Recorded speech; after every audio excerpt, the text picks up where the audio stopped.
Hey guys, this is part 2 discussing Act 1 of Resurgence. Where the clans failed was in their supply lines. The Blakists did not make that mistake. To visualize what I am seeing in my mind, think of a real-time strategy video game and set down prefabricated structures to start mining and refining operations. These supply lines are heavily guarded and there are entire fleets organized to support and protect the supply lines and resource sites. The corridors are also wider so that they will not run into each other and disrupt combat operations in each corridor. Similar to how the Republic was split up on Terra, giving Alaric a chance to win, they were doing somewhat the same thing, hitting in multiple places. Spinward and rimward, east and south, are the originations of the Blakist attacks when looking at the Inner Sphere map. You will also notice, based on where various attacks are happening, that some corridors will be pushing through into the larger nations, creating a second front in some cases. The Rimward Wars was a fun idea I had, taking a play from the Fortress Republic operations, how the Republic raided outside the fortress. Rom is causing all sorts of hell through multiple nations as deep cover agents are giving false orders to house or clan units and mercenaries alike. Then we reach the short story Blindside.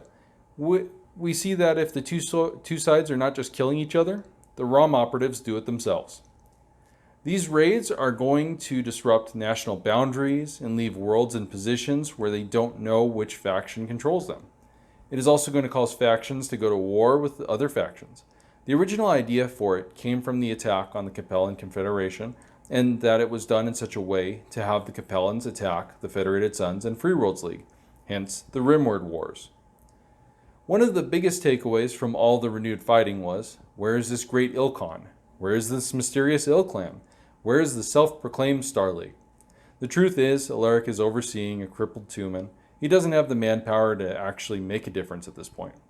2 years into the control of Terra, and he is still dealing with resistance and completely absorbed trying to solve Devlin Stone's taunts. Ilkhan of What is where I show a conversation with him and Chance. I also write about Alaric's visit to Stone's cryochamber. Lots of mystery and more questions. As Alaric has basically been handed everything he wanted in the CGL storyline on a silver platter, it's time he experiences some setback. We learn of Discordant Mantle and have yet to see the details on Lightsbane. However, we do learn in a conversation between Stone and Levin that Shadow Depths refers to Blakists that are alive and on Terra, one of the darkest secrets of the Republic. Another area that has been great fun for me is the mechs of Resurgence. One of the main issues with Catalyst-produced mech variants, especially Inner Sphere variants, is that nearly all of them lately seem like they're using XL or even XXL engines, and even XL gyros. When compared to the Clan XL engine, regardless of the number of weapons you can fit on the machine, it is always inferior because dropping a side torso can kill it for a battle.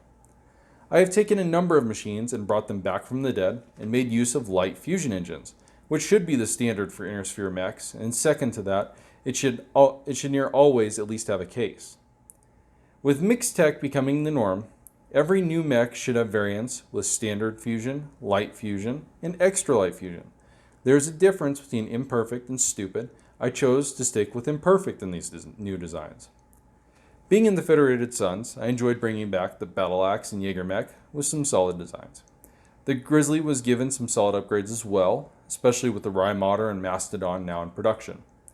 Making use of the Forges in Home Fleet, we can see the Bellerophon and Swordsman come back to life. A number of these mechs are more simplistic when it comes to tech. No need to create fragile and expensive machines when we don't even understand the strength of this savage enemy. Looking forward as I develop Resurgence in the coming months, where are we going to wind up? Historically, Battletech's map of the Inner Sphere rarely changes except for a few in-lore years before going back to a similar shape as before. Resurgence will reshape the Inner Sphere. There will be new and returning factions, and other factions will be pushed to prominence.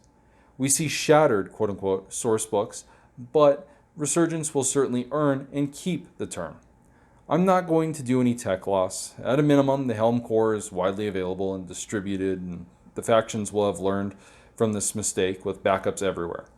Naturally, the same would apply to any new tech gained through salvage and purchase regarding clan tech. All in all, Resurgence is venturing into the unknown. The Jihad was bad, but this? Thanks for watching these update videos. Stay tuned for more.